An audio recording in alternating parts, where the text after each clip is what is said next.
재벌이 됐어요. 자수성가했죠. 7년 전에 성공을 위해 아내를 버렸어요. 어느 날 재래시장에서 허름한 옷을 입고 채소를 파는 여자를 봤어요. 전처였어요. 묘한 우월감이 들었죠. 저는 성공했고 그녀는 저기 있으니까요. 며칠 뒤 충격적인 사실을 알게 됐어요. 제가 사업 시작할 때 그 종잣돈이요. 전처의 전 재산이었대요. 친정집까지 담보로 맡긴 거였대요. 본 영상은 실제 사연을 가상으로 표현한 작품입니다. 무료로 할 수 있는 구독과 좋아요를 눌러주시면 영상을 만드는데 힘이 됩니다. 시작하기 전에 어느 지역에서 듣고 계신지 댓글로 알려주시면 그곳으로 행복을 보내드리겠습니다. 이야기 시작하겠습니다. 안녕하세요. 저는 김도윤, 올해 66이에요. 저는 재벌 회장이에요. 자수성가했죠. 맨손으로 시작해서 여기까지 왔어요. 누구나 아는 기업을 만들었고 화려한 삶을 살고 있죠. 근데 오늘 저는 재래시장에서 무릎이 꺾일 뻔했어요. 7년 전에 버렸던 사람을 다시 만났거든요. 이야기를 처음부터 해드릴게요. 오늘 아침이었어요. 비서가 일정을 보고했죠. 오후에 지역 상권 시찰이 있대요. 재래시장 현대화 사업 때문이었어요. 저희 그룹에서 투자하는 프로젝트거든요. 저는 별 생각 없이 갔어요. 양복 입고 수행원 대동하고요. 시장 입구에 도착하니까 관계자들이 줄 서서 인사했죠. 익숙한 풍경이에요. 시장 안으로 들어갔어요. 오래된 골목이었죠. 좁은 통로에 좌판이 늘어서 있었어요. 과일, 채소, 생선. 냄새가 섞여 있었죠. 저는 이런 곳이 불편해요. 어릴 때 가난했거든요.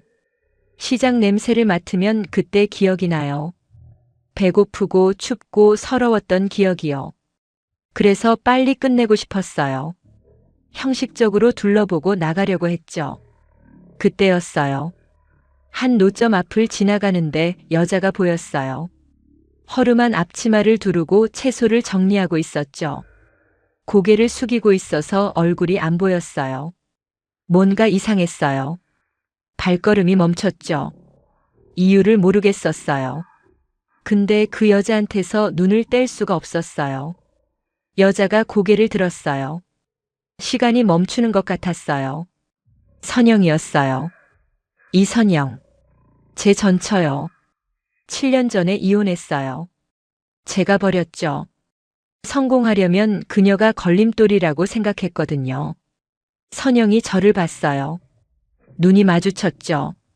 잠깐 흔들리는 것 같았어요. 근데 금방 시선을 돌렸죠. 다시 채소를 정리하기 시작했어요.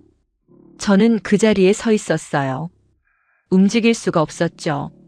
선영은 많이 변했어요. 얼굴에 주름이 깊어졌고 손이 거칠어 보였죠.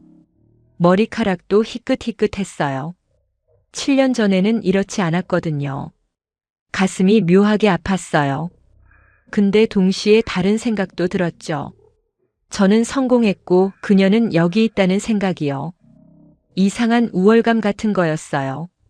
수행원이 다가왔어요. 회장님, 다음 장소로 이동하셔야 합니다. 저는 정신을 차렸어요. 고개를 끄덕였죠. 걸음을 옮겼어요. 시장을 빠져나오면서 뒤를 돌아봤어요. 선영이 보였죠. 여전히 고개를 숙이고 일하고 있었어요. 저를 쳐다보지도 않았죠. 차에 탔어요. 창밖으로 시장이 멀어져 갔죠. 가슴이 답답했어요. 선영 얼굴이 자꾸 떠올랐거든요. 7년 전을 생각했어요. 이혼할 때요. 저는 그때 사업이 막 커지기 시작했어요. 투자도 들어오고 기회도 많았죠. 근데 선영이 부담스러웠어요. 배경도 없고 학력도 없고 사업 파트너들 앞에서 창피했거든요. 그래서 이혼하자고 했어요. 선영은 울지 않았죠.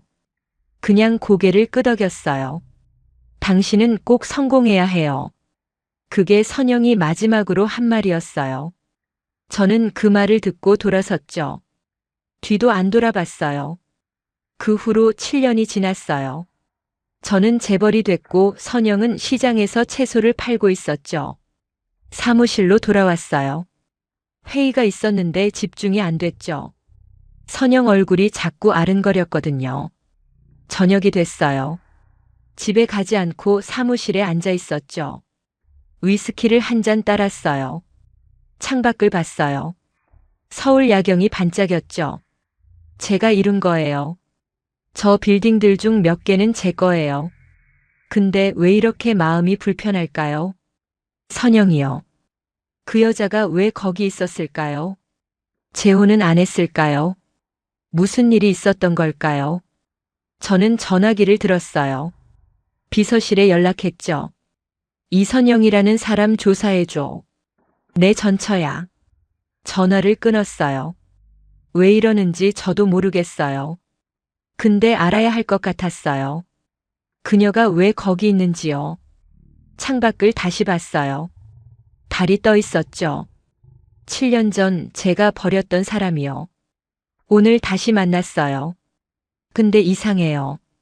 가슴이 자꾸 쿵쿵거려요. 조사 결과가 나왔어요. 읽는 순간 가슴이 무너졌죠. 사흘이 지났어요. 비서가 서류 봉투를 가져왔죠. 선영에 대한 조사 보고서였어요. 저는 사무실 문을 닫았어요. 혼자 읽고 싶었거든요. 봉투를 열었죠. 서류가 꽤 두꺼웠어요. 첫 페이지부터 읽기 시작했어요. 이선영 64. 현재 서울 외곽 재래시장에서 채소 노점 운영. 재혼 이력 없음. 단독 거주. 재혼을 안 했네요. 7년 동안요. 저는 잠깐 멈칫했어요. 왜인지 모르겠지만 마음이 이상했죠. 다음 페이지를 넘겼어요. 현재 선영의 어머니가 요양병원에 입원 중이래요. 치매와 여러 합병증이 있대요. 입원비가 매달 300만 원이 넘는다고 했죠. 선영은 매일 새벽 4시에 일어나서 시장에 나간대요. 밤 10시까지 일하고 그 돈으로 어머니 병원비를 내고 있대요. 7년째요. 저는 서류를 내려놓았어요. 손이 떨렸거든요. 7년 동안 매일 새벽 4시요. 혼자서요. 그 나이에요. 다음 페이지에는 사진이 있었어요. 선영이 병원에서 어머니 손을 잡고 있는 사진이었죠. 선영 얼굴이 지쳐 보였어요. 근데 웃고 있었어요. 어머니한테요. 가슴이 먹먹해졌어요. 저는 뭘 했을까요? 7년 동안요. 화려한 파티에 가고 비싼 음식 먹고 좋은 차 타고 다녔죠. 선영이 새벽부터 밤까지 일할 때요. 서류 마지막 페이지에 한 줄이 적혀 있었어요. 대상자는 본인의 어려운 상황에 대해 타인에게 알리거나 도움을 요청한 적이 없음. 저는 서류를 덮었어요. 눈을 감았죠. 선영은 원래 그런 사람이었어요. 힘들어도 말을 안 해요. 혼자 다 짊어지죠. 결혼 생활 때도 그랬어요. 제가 사업 초창기에 힘들 때 선영이 몰래 돈을 구해온 적 있었어요. 어디서 났냐고 물으면 그냥 있었다고만 했죠. 저는 그때 깊이 안 물었어요. 돈이 급했으니까요. 지금 생각하면 그 돈이 어디서 났는지 궁금해요. 선영 집은 가난했거든요. 저는 자리에서 일어났어요. 결심이 섰죠. 직접 가야겠어요. 선영을 만나야겠어요. 다음 날 오후 시장에 갔어요. 혼자요. 수행원도 안 데리고요. 평범한 옷으로 갈아입었죠. 시장 골목을 걸었어요. 사람들 사이를 지나갔죠. 아무도 저를 못 알아봤어요. 선영 노점이 보였어요. 멀리서요. 선영이 손님한테 채소를 담아주고 있었죠. 웃고 있었어요. 손님한테요. 저는 가까이 다가갔어요. 심장이 쿵쿵거렸죠. 선영이 저를 봤어요. 얼굴이 굳어졌죠. 웃음이 사라졌어요. 뭐하러 왔어요? 목소리가 차가웠어요. 저는 입을 열었어요. 선영 씨, 나 손님 있어요. 비켜요. 선영이 저를 무시하고 다른 손님을 받았어요. 저는 그 자리에 서 있었죠. 손님이 가고 잠깐 한가해졌어요. 선영이 저를 쳐다봤죠. 이제 와서 왜 찾아왔어요? 저는 대답을 못했어요. 동정하러 온 거예요? 아니면 구경 온 거예요? 선영 눈빛이 날카로웠어요. 7년 전에는 이런 눈이 아니었거든요. 그때는 따뜻했어요. 아무것도 아니에요. 그냥 뭐요? 저는 말을 잇지 못했어요. 선영이 한숨을 쉬었어요. 바쁘니까 가세요. 여기 올 사람이 아니잖아요. 회장님은요? 회장님이라는 말이 가슴에 박혔어요. 비꼬는 말투였거든요. 선영 씨, 어머니 편찮으시다면서요. 선영 얼굴이 굳어졌어요. 누가 그래요? 그냥 알게 됐어요. 알아서 뭐 하게요? 선영이 채소를 정리하기 시작했어요. 저를 안 쳐다봤죠. 도움이 필요하면. 필요 없어요. 단호했어요. 선영이 저를 똑바로 봤죠. 7년 전에 끝났어요. 이제 와서 도움이요? 웃기네요. 저는 할 말을 잃었어요. 선영이 등을 돌렸어요. 다른 손님이 왔거든요. 저는 그 자리에 서 있었죠. 갈 수도 없고 있을 수도 없었어요. 결국 돌아섰어요. 시장을 빠져나왔죠. 차에 타서 한참을 앉아 있었어요. 머릿속이 복잡했거든요. 선영이 저를 미워하는 게 당연해요. 제가 버렸으니까요. 성공하고 싶어서요. 근데 이상해요. 선영이 7년 동안 혼자 버텼다는 게요. 어머니 병원비 내면서요. 왜 아무한테도 도움을 안 청했을까요? 집에 돌아왔어요. 서재에 앉았죠. 오래된 앨범을 꺼냈어요. 결혼 때 사진이 있었거든요. 선영이 웃고 있었어요. 저도 웃고 있었죠. 그때는 행복했어요. 사진을 보다가 멈췄어요. 결혼 초기 사진이었죠. 선영이 뭔가를 들고 있었어요. 통장이었어요. 그때 기억이 났어요. 사업 시작할 때 필요했던 종잣돈이요. 선영이 가져왔었죠. 어디서 났냐고 물으니까 그냥 모아뒀다고 했어요. 근데 선영 집은 가난했어요. 그 돈이 대체 어디서 난 걸까요? 저는 전화기를 들었어요. 선영 오빠 이정수 씨 번호를 찾았죠. 예전에 알던 사이거든요. 뭔가 알아야 할 것 같았어요. 7년 전에 못 물었던 것들을요. 어떤 진실은 알게 되면 되돌릴 수 없어요. 저는 그날 알아버렸죠. 이정수 씨를 만났어요. 선영의 오빠요. 오래전에 제 사업 초창기에 같이 일했던 사람이에요. 연락이 끊긴 지 오래됐죠. 작은 찻집에서 만났어요. 정수 씨도 많이 늙어 보였죠. 머리가 하얗게 샜어요. 오랜만이네요, 도윤 씨. 정수 씨가 인사했어요. 예전처럼 편하게 부르더라고요. 저는 어색하게 앉았죠. 선영이 때문에 왔어요. 그렇죠?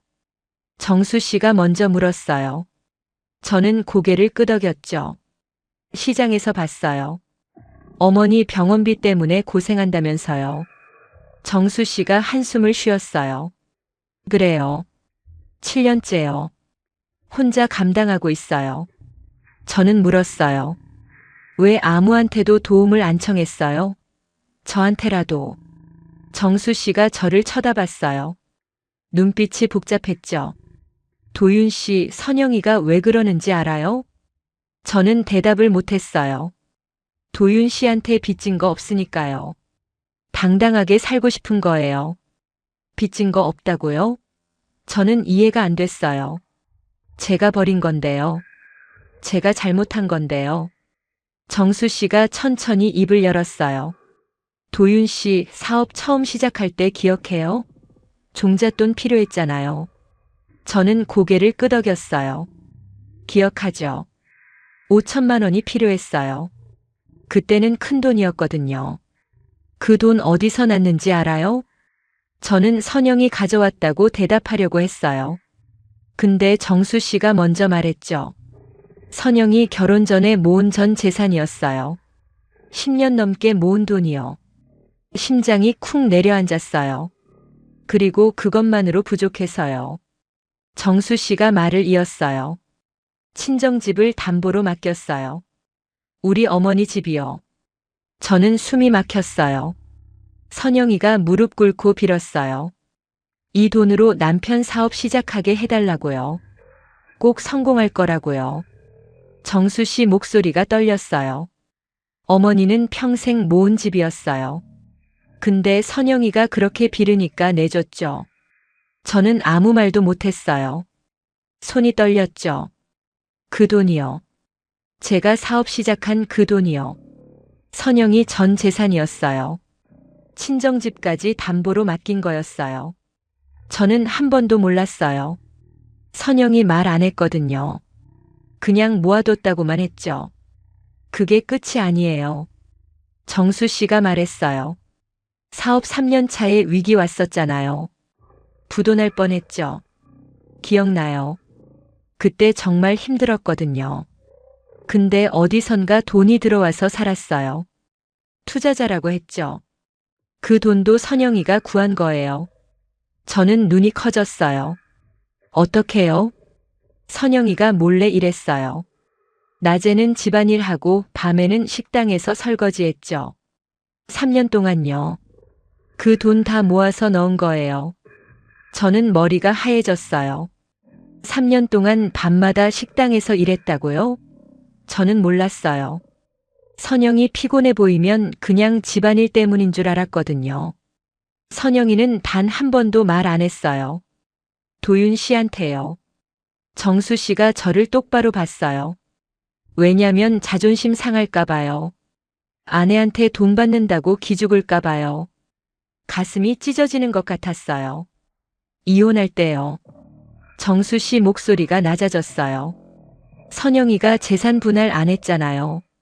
한 푼도 안 받았죠. 기억나요? 선영이 아무것도 안 달라고 했거든요. 저는 그냥 넘어갔죠. 편하게요. 그 재산 절반은 선영이 거였어요. 법적으로요. 근데 선영이가 포기한 거예요. 왜요? 왜 포기한 거예요? 선영이가 그랬어요. 내가 가져가면 그 사람 사업 힘들어진다고요. 내가 버티면 된다고요. 저는 눈물이 났어요. 주체할 수가 없었죠. 선영이가 떠나면서 뭐라고 했는지 알아요? 정수 씨가 물었어요. 저는 기억해요. 마지막으로 한 말이요. 당신은 꼭 성공해야 해요. 정수 씨가 고개를 끄덕였어요. 그게 선영이 마지막 부탁이었어요. 자기가 바친 거 헛되지 않게 해달라고요. 저는 테이블에 엎드렸어요. 울음이 터졌죠. 제가 뭘 한 거예요? 저는 뭘 한 거예요? 선영은 저한테 전부를 줬어요. 전 재산, 친정집, 3년 동안 밤에 일한 돈, 재산 분할 포기까지요. 전부요. 근데 저는요? 성공하니까 버렸어요. 걸림돌이라고요. 창피하다고요. 제가 버린 게 뭔지 이제야 알았어요. 아내가 아니었어요. 제 인생 전부였어요. 정수 씨가 자리에서 일어났어요. 선영이는 아직도 도윤 씨 욕 안 해요. 한 번도 안 했어요. 그 말을 남기고 정수 씨가 나갔어요. 저는 찻집에 혼자 남았어요. 한참을 울었죠. 선영이를 다시 찾아가야 해요. 무릎 꿇고 빌어야 해요. 근데 과연 용서받을 수 있을까요? 용서를 구하려고 갔어요. 근데 오히려 제가 용서받을 수 없다는 걸 알게 됐죠. 다음 날 시장으로 갔어요. 손에 봉투를 들고요. 안에는 수표가 있었죠. 10억 원이요. 선영이한테 줄 거였어요. 선영 노점 앞에 도착했어요. 선영이 채소를 정리하고 있었죠. 저를 보더니 한숨을 쉬었어요. 또 왔어요? 저는 봉투를 내밀었어요. 받아요. 어머니 병원비 쓰고 편하게 살아요. 선영이 봉투를 쳐다봤어요. 그리고 저를 봤죠. 눈빛이 차가웠어요. 이게 뭐예요? 돈이에요. 내가 갚아야 할 거예요. 선영이 피식 웃었어요. 비웃는 웃음이었죠. 갚는다고요? 뭘요? 저는 대답했어요. 다 알아요. 사업 시작할 때 돈이 당신 전 재산이었다는 거요. 친정집 담보 맡긴 거요. 3년 동안 밤에 일한 거요. 재산 분할 포기한 거요. 다 알아요. 선영 얼굴에서 웃음이 사라졌어요. 오빠가 말했구나. 저는 고개를 숙였어요. 미안해요. 정말 미안해요. 그때 몰랐어요. 당신이 그렇게까지 했는지 몰랐어요. 선영이 한참 동안 말이 없었어요. 저는 고개를 숙인 채 기다렸죠. 그래서요? 선영이 물었어요. 그래서 돈 들고 온 거예요? 이걸로 끝내려고요? 저는 고개를 들었어요. 선영 눈에 눈물이 고여 있었죠. 근데 울지 않았어요. 꾹 참고 있었어요. 돈으로 되는 게 아니에요. 선영 목소리가 떨렸어요. 7년 동안 새벽마다 일어날 때 얼마나 힘들었는지 알아요? 어머니 병원비 없어서 밤에 울었던 거 알아요? 혼자서 다 감당했어요. 아무도 없이요. 저는 아무 말도 못했어요. 근데 이제 와서 돈이요? 그거면 다 해결돼요? 선영이 봉투를 밀어냈어요. 필요 없어요. 저는 당황했어요. 선영 씨, 제발. 전 이미 다 받았어요. 선영이 말했어요. 저는 이해가 안 됐죠. 무슨 말이에요? 선영이 앞치마 주머니에서 뭔가를 꺼냈어요. 종이였죠. 펼쳐서 보여줬어요. 주식 증서였어요. 제 회사 주식이요. 이게 뭐예요? 저는 눈을 의심했어요. 이혼하기 직전에 샀어요. 당신 몰래요. 선영이 담담하게 말했어요. 내가 당신한테 준 돈 중에 일부를 빼놨어요. 그걸로 주식 샀죠. 저는 머리가 하얘졌어요. 그때는 얼마 안 됐어요. 근데 당신 회사가 커지면서 가치가 올랐죠. 지금은 꽤 돼요. 선영이 주식 증서를 다시 접었어요. 난 가난한 삶을 산 게 아니에요. 그냥 조용히 살았을 뿐이에요. 저는 멍하니 서 있었어요. 그럼 왜 시장에서 일해요? 왜 이렇게 힘들게 살아요? 선영이 저를 쳐다봤어요. 어머니 때문이에요. 어머니를 내 손으로 번 돈으로 모시고 싶었거든요. 당신한테 받은 돈 말고요. 그 말에 가슴이 찢어졌어요. 선영은 제 돈을 쓰기 싫었던 거예요. 자존심 때문이요. 7년 동안 새벽부터 밤까지 일하면서 버텼던 거예요. 선영 씨, 저는 무릎을 꿇으려고 했어요. 선영이 막았죠. 그러지 마요. 보기 싫으니까요. 선영 목소리가 단호했어요. 난 당신 미워하지 않아요. 미워할 힘도 없어요. 그냥 무덤덤해요. 그 말이 더 아팠어요. 미워한다고 하면 차라리 나았을 거예요. 이제 당신 없이도 잘 살 수 있어요. 선영이 저를 똑바로 봤어요. 주식 팔면 충분해요. 어머니 모시고 편하게 살 수 있어요. 당신 도움 필요 없어요. 저는 아무 말도 못했어요. 가요. 여기 올 사람 아니잖아요. 선영이 등을 돌렸어요. 다시 채소를 정리하기 시작했죠. 저는 그 자리에 서 있었어요. 발이 안 떨어졌거든요. 선영은 저한테 아무것도 요구하지 않았어요. 돈도 사과도 용서도요. 그냥 무덤덤하게 살고 있었어요. 그게 복수였어요. 가장 잔인한 복수요. 소리 지르거나 울거나 따지면 차라리 나았을 거예요. 근데 선영은 아무것도 안 했어요. 그냥 자기 삶을 살았죠. 저는 평생 이 죄책감을 안고 살아야 해요. 선영이 용서해줘도 제가 저를 용서 못할 거예요.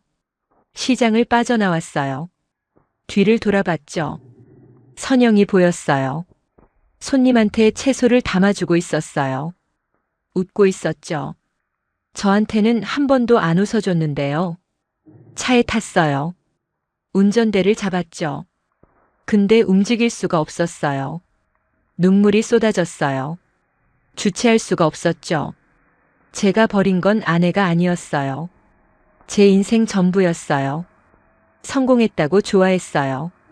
재벌이 됐다고 으스댔죠. 근데 그 성공 뒤에는 선영이 있었어요. 제가 버린 그 여자가요. 저는 평생 갚지 못할 빚을 지고 살았던 거예요. 이제야 알았죠. 너무 늦었어요. 창밖을 봤어요. 해가 지고 있었죠. 선영은 내일도 새벽에 일어날 거예요. 시장에 나와서 일하겠죠. 자기 손으로 번 돈으로 어머니 모시면서요.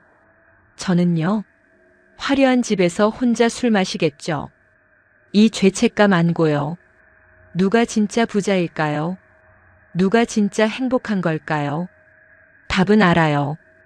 말하기 싫을 뿐이에요. 이야기가 감동적이었다면 구독과 좋아요 눌러주시고 주인공에게 응원의 댓글도 부탁드립니다.